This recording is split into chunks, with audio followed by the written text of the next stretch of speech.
नमस्कार दोस्तों, स्वागत करता हूं आप सभी का आप ही के अपने YouTube चैनल फाइनेंशियल क्रूसेडर में। लौट आया हूं और एक नए वीडियो के साथ डिस्काउंटेड स्टॉक्स की जो सीरीज हम कंटिन्यू कर रहे हैं, यहां पे मैं एक एक नए डिस्काउंटेड स्टॉक्स आपके साथ शेयर कर रहा हूं जो काफी फंडामेंटली और टेक्निकली अच्छे हैं। ऐसे ही स्टॉक्स मैं आपके लिए लेके आता हूं।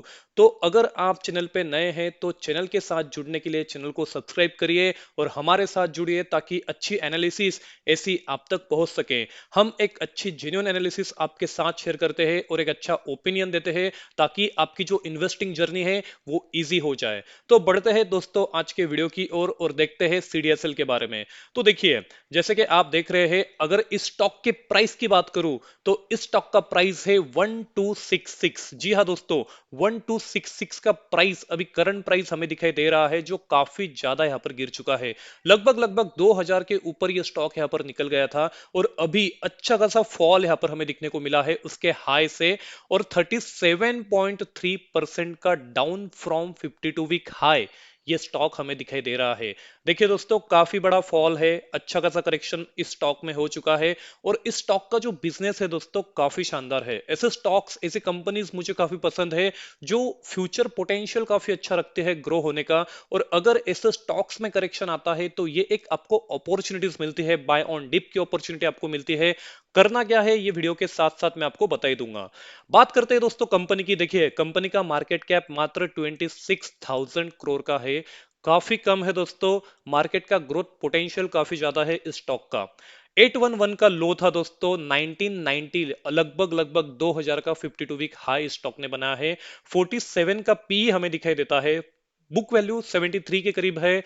आरओसीई और ROE, return on capital employed और रिटर्न ऑन इक्विटी इन्वेस्टमेंट पे कंपनी ने कितना रिटर्न दिया, तो देखिए दोस्तों, 40% का आरओसीई और 31.3% का आरओई।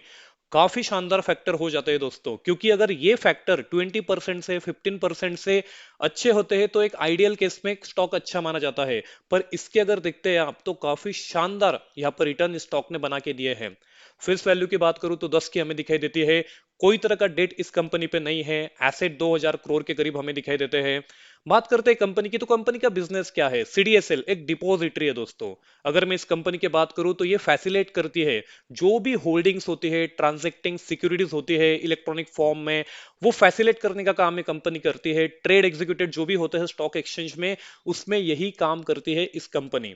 बात करते हैं दोस्तों स्पेशली कौन कौन सी सिक्योरिटीज में इंक्लूडेड है, तो देखिए, इक्विटीज हो गई, डिबेंचर्स हो गए, बॉन्ड्स हो गए, म्यूचुअल फंड्स हो गए, सर्टिफिकेट्स ऑफ डिपॉजिट्स हो गए, कमर्शियल पेपर्स हो गए, ट्रेजरी बिल्स हो गए, और अदर अगर अगर मैं बात करूं जैसे कि कभी कंपनी का ई वोटिंग होता है तो वो भी ये कंपनी यहाँ पर हैंडल करती है। एम वोटिंग होता है। इज मोबाइल ऐप की बात करूं, ई लोकर की बात करूं, तो सीडीएसएल की अगर बात करूं, देखिए 580 रजिस्टर्ड डीपीज आज तक के हमें यहाँ पर दिखाई देते हैं। डीपीज की बात करूं तो अक्रॉस यहाँ पर इंडिया 28 स्टेट्स में और 8 यूनियन टेरिटरीज में यह कंपनी काम करती हुई हमें दिखाई देती है। तो देखिए दोस्तों, कंपनी का प्रेजेंस काफी शानदार है और अच्छा खासा काम यहाँ पर कंपनी कर रही है। सेगमेंट ब्रेकअप की बात करते हैं। देखिए, रिपोजिटरी से अगर मैं बात करूं 0.2% का यहाँ पर दिखाई देता है। डेटा एंट्री एंड स्टोरेज की बात करूं, जो भी यहाँ पर आप स्टॉक मार्केट में ट्रेडिंग करते हैं या इन्वेस्टिंग करते हैं तो उसके बाद एक प्रॉपर सीडीएसएल का डेटा निकल के आता है। तो उसमें कंपनी का 22.9% सेगमेंट इसमें हमें काम करता हुआ दिखाई दे रहा है। और जो भी डिपॉजिटरीज एक्टिविटीज होती है तो 76.9% की इसमें हमें दिखाई दे रही है। ऑपरेटिंग प्रॉफिट काफी इंपॉर्टेंट हो जाता है, कौन सा सेगमेंट कंपनी को कितना पैसा निकाल के देता है, कितना प्रॉफिट निकाल के देता है। तो डिपॉजिटरी की बात करूं तो 76.3%। जी हाँ दोस्तों, जो भी आप trading day to day basis पे करते हो, जो भी आप शेयर्स लेते हो, म्यूचुअल फंड्स लेते हो, इसकी जो डिपॉजिटरी होती है उसके जरिए 76.3% का यहाँ पर प्रॉफिट निकल के आता है। और डेटा एंट्री की बात करूं स्टोरेज की तो 23.7% का प्रॉफिट यहाँ पर इस सेगमेंट से निकल के आता है। अब बात करते हैं क्वार्टरली रिजल्ट की। काफी इंपॉर्टेंट फैक्टर हो जाते हैं। तो जैसे कि आप देख रहे हैं, सेल्स कंसिस्टेंटली ग्रो हुए हैं सितंबर क्वार्टर तक। और वही बात करो, ऑपरेटिंग प्रॉफिट हो, ऑपरेटिंग प्रॉफिट मार्जिन हो, profit before tax and net profit, consistently company के अच्छे खासे यहाँ पर ग्रो हो रहे हैं। मात्र इस क्वार्टर की मैं बात करूं as compare to last quarter तो कंपनी के रिजल्ट यहाँ पर इतने शानदार नहीं रहे। और इसी के चलते कंपनी में यहाँ पर हमें काफी ज्यादा डाउनफॉल दिखने को मिला है। शानदार क्यों नहीं रहे, तो देखिए दोस्तों, दिसंबर से मार्केट के हालात काफी बुरे यहाँ पर हो चुके हैं और उसके लिए मार्केट में स्लो डाउन आना तो इसीलिए क्या होता है, डिपॉजिटरी जो बिजनेस होते हैं, स्टॉक मार्केट में कम ट्रेडिंग होना, कम इन्वेस्टिंग होना जो लोग होते हैं, और इसके चलते, क्योंकि ये बिजनेस पूरा इस पे डिपेंड करता है कितनी एक्टिविटीज मार्केट में डे टू डे बेसिस पे होती है, तो अगर ये कम होता है तो डेफिनेटली उसका इंपैक्ट इस स्टॉक पे हमें दिखने को मिलता है। और उसी के चलते अगर हम देखते हैं तो इसके रिजल्ट पे भी इसका इंपैक्ट हुआ है। ऑपरेटिंग प्रॉफिट मार्जिन भी 4% से घटा है। नेट प्रॉफिट की बात करूं तो 30 करोड़ से 32 करोड़ से इसका यहाँ पर नेट प्रॉफिट भी घटा है। तो ओवरऑल अगर मैं बात करूं, देखिए दोस्तों, इतने भी बुरे इसके रिजल्ट नहीं है। अगर मैं बात करता हूं ईयर ऑन ईयर बेसिस पे तो ये अच्छे है, ये मैं आपको दिखाई दूंगा। पर बात करता हूं ऑपरेटिंग प्रॉफिट मार्जिन की, तो देखिए 50-60% का operating profit margin quarter on quarter basis पे लेके आती है। और क्या चाहिए बताइए। अगर बात करते हैं यहाँ per year on year basis पे, तो कंटिन्यूअसली सेल्स कंपनी का ग्रो हुआ है। अभी भी अगर मैं बात करूं, देखिए दोस्तों, टीटीएम बेसिस पे ट्रेलिंग 12 मंथ्स पे भी इस कंपनी का प्रॉफिट ग्रो हुआ है। बात करते हो ऑपरेटिंग प्रॉफिट मार्जिन की, 60% का ऑपरेटिंग प्रॉफिट मार्जिन, 60% काफी ज्यादा हो जाता है दोस्तों। और मुझे ऐसी कंपनी काफी पसंद है जिसका मार्जिन काफी हो।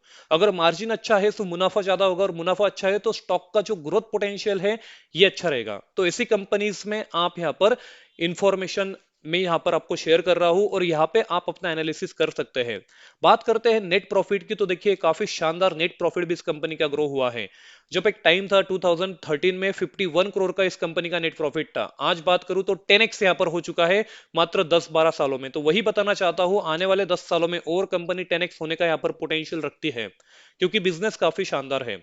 शेयर होल्डिंग की बात करूं, देखिए दोस्तों, शेयर होल्डिंग यहाँ पर प्रोमोटर की होल्डिंग 15% है। ये एक ही फैक्टर है जो मुझे अच्छा नहीं लगा पर्सनली इस कंपनी के बारे में, जो प्रोमोटर होल्डिंग है वो काफी कम है। पर अगर मैं शेयर होल्डिंग पैटर्न की बात करूं म्यूचुअल फंड की, काफी शानदार है, 11.5% की होल्डिंग। इंश्योरेंस की बात करूं 7.5% की होल्डिंग। डीआईएस भी इसमें घुस चुके हैं, मतलब एफआईएस की बात करूं 70% की होल्डिंग। सारे FII, DII, insurance, mutual fund, सारों स्टॉक्स की सारे अच्छे इन्वेस्टर्स की होल्डिंग यहाँ पर है। और शेयर होल्डिंग अदर्स की बात करूं तो 48.9% की होल्डिंग। मात्र एक ही फैक्टर है प्रोमोटर, बाकी सब फैक्टर यहाँ पर काफी अच्छे इस कंपनी के दिखाई देते हैं। अब बात करते हैं रिस्क एंड चैलेंजेस की। जैसे कि मैंने आपको बता दिया, ये जो सेक्टर है यहाँ पे पॉलिसीज यहाँ पर कंटिन्यूअसली चेंज होती रही है, इसलिए जो भी कुछ चेंज होता है वो इस स्टॉक पे यहाँ पर इंपैक्ट कर देता है। जैसे कि regulatory changes and compliance risk, ये एक रिस्क मुझे यहाँ पर दिखाई देती है। Cyber security and data protection issue, ये डेटा डेटा एंट्री का काम करती है, डेटा स्टोर करती है, डिपॉजिटरी है, तो डेटा काफी इंपॉर्टेंट फैक्टर हो जाता है अपने कस्टमर के लिए। अगर ये ब्रीच होता है दोस्तों, अगर डेटा यहाँ पर लीक होता है, तो ये काफी बड़ा इंपैक्ट और रिस्क इस कंपनी के लिए हो सकता है। तो डेटा सिक्योरिटी, डेटा प्रोटेक्शन भी काफी इंपॉर्टेंट हो जाता है इस कंपनी के लिए। Market slow down and reduce trading activity, जैसे कि मैंने आपको बता दिया, अभी कंटिन्यूअसली मार्केट में यहाँ पर फॉल हो रहा है। एफआईआईज और डीआईएस यहाँ पर सेलिंग कर रहे हैं, मार्केट में यहाँ पर स्लो डाउन आ चुका है, और उसी के चलते ट्रेडिंग एक्टिविटी यहाँ पर कम हो चुकी है। और अगर ट्रेडिंग एक्टिविटी कम होती है कुछ दिनों के लिए, आने वाले दिनों के लिए, तो इस स्टॉक में यहाँ पर और फॉल हमें देखने को मिल सकता है। तो इस पे आप ध्यान रखिए। कोविड के बाद देखिए, कोविड के बाद काफी ज्यादा लोग निवेश करते थे स्टॉक मार्केट में, काफी ज्यादा पब्लिक यहाँ पर आ चुकी थी, अकाउंट्स यहाँ पर खुल चुके थे। डिमैट अकाउंट की अगर मैं बात करूं तो ट्रेडिंग एक्टिविटी बढ़ी, और उसके बाद इस स्टॉक्स में यहाँ पर काफी अच्छा रैली हमें दिखने को मिला था। बात करते हैं एनएसडीएल और न्यू प्लेयर्स की, तो ये एक कॉम्पिटिटर्स है दोस्तों इस कंपनी के, और एनएसडीएल का भी आईपीओ आने वाले दिनों में आने वाला है, तो ये भी अच्छा खासा एक कॉम्पिटिटर उसका दिखाई देता है, और ये भी एक रिस्क कंपनी के लिए हो जाती है। Dependence on transaction based revenue की अगर मैं बात करूं, जो भी ट्रांजैक्शन होते हैं डे टू डे बेसिस पे, उसके ऊपर इसका डिपेंडेंट होता है बिजनेस, और उसका जो भी प्रॉफिट निकल के आता है उसके जरिए अपन ने देख ही लिया, ऑपरेटिंग प्रॉफिट इनका डिपेंड करता है इस सेगमेंट में। तो ये कुछ रिस्क एंड चैलेंजेस थे जो मुझे लगते हैं थे, और मैंने आपके साथ शेयर किए। अब बात करते हैं दोस्तों सबसे इंपॉर्टेंट पी रेशो। जैसे कि आप देख रहे हैं करंट पी की बात करूं मैं, तो वो लगभग लगभग हमें 47-49 के करीब दिखाई देता है। पर इसके मीडियन पी की बात करूं तो 39 का हमें दिखाई देता है। तो मतलब आज भी अगर मीडियन पी से मैं बात करूं तो स्टॉक यहां पर काफी थोड़ा ऊपर है। तो थोड़ा और करेक्शन हम यहां पर वेट कर सकते हैं, 900 तक का, 850 तक का करेक्शन अगर इस स्टॉक में हो जाता है तो अच्छा खासा यहाँ पर प्राइस हमें मिल जाएगा। और अगर बात करता हूँ इसके हाई की, तो देखिए दोस्तों 75-76 के करीब इसका हाई पी हमें दिखाई देता है। तो अगर आपको ये मोमेंटम मिल जाता है, मीडियन पी के नीचे ये स्टॉक मिल जाता है, और अगर आप होल्ड कर पाते हैं इस पी तक, तो अच्छा खासा गेन आपको स्टॉक के जरिए हो सकता है। यही मैं आपको बताना चाहता हूं, एक जेन्युइन, एक सिंपल एनालिसिस मैंने आपके साथ शेयर की दोस्तों, जो भी मुझे लगता है। समराइज करेंगे इस वीडियो को, तो देखिए डेट फ्री कंपनी है, मतलब काफी शानदार है। प्रॉफिट ग्रोथ काफी शानदार है। पिछले 5 साल की बात करूं तो 30% सीएजीआर से ये कंपनी ग्रो हुई है। बात करूं तो रिटर्न ऑन इक्विटी पिछले 3 साल से यहाँ पर 28.9% का निकल के आता है। 55% का डिविडेंड पे आउट काफी शानदार है। सेल्स ग्रोथ की मीडियन की बात करूं पिछले 10 साल की तो 18.5%, मतलब जो बोला जाता है आइडियल सिनेरियो 10% 15% से ज्यादा हो, तो उन सारे फैक्टर्स में इस कंपनी को यहाँ पर ये कंपनी लेके आती है। प्रोमोटर होल्डिंग 15%, ये एक इंपॉर्टेंट फैक्टर था जो मैंने आपके साथ डिस्कस किया, जो मुझे पर्सनली अच्छा नहीं लगा। अदर फैक्टर ओवरऑल मुझे कंपनी काफी शानदार लगती है, फंडामेंटली टेक्निकली काफी साउंड है, ग्रोथ पोटेंशियल काफी है, फ्यूचर पोटेंशियल काफी है। तो ऐसी कंपनी में अगर आप buy on dip strategy use करते हैं, धीरे धीरे निवेश करते हैं और अब बने रहते हैं लॉन्ग टर्म के लिए, तो अच्छा खासा प्रॉफिट आपको हो सकता है लॉन्ग टर्म में।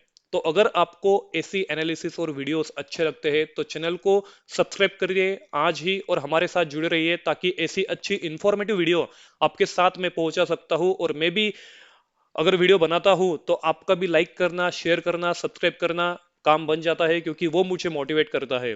तो अगर आज का वीडियो अच्छा लगा तो आशा करता हूं आप सभी ने चैनल को सब्सक्राइब कर दिया होगा। इसी के साथ आज का वीडियो समाप्त करते हैं। पर अगर मैं आपको बता दूं लास्ट पॉइंट जो काफी इंपॉर्टेंट हो जाता है, कोई भी वीडियो मैं बनाता हूं तो वो एक इंफॉर्मेटिव, एक नॉलेज पॉइंट ऑफ व्यू से बनाता हूं।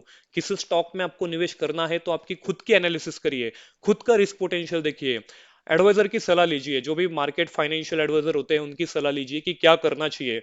उसके बाद ही आपका हार्ड अर्न मनी इस मार्केट में डालिए, क्योंकि मार्केट काफी वोलेटिल होता है, काफी रिस्क होती है, तो उसके बाद आपका निवेश करिए।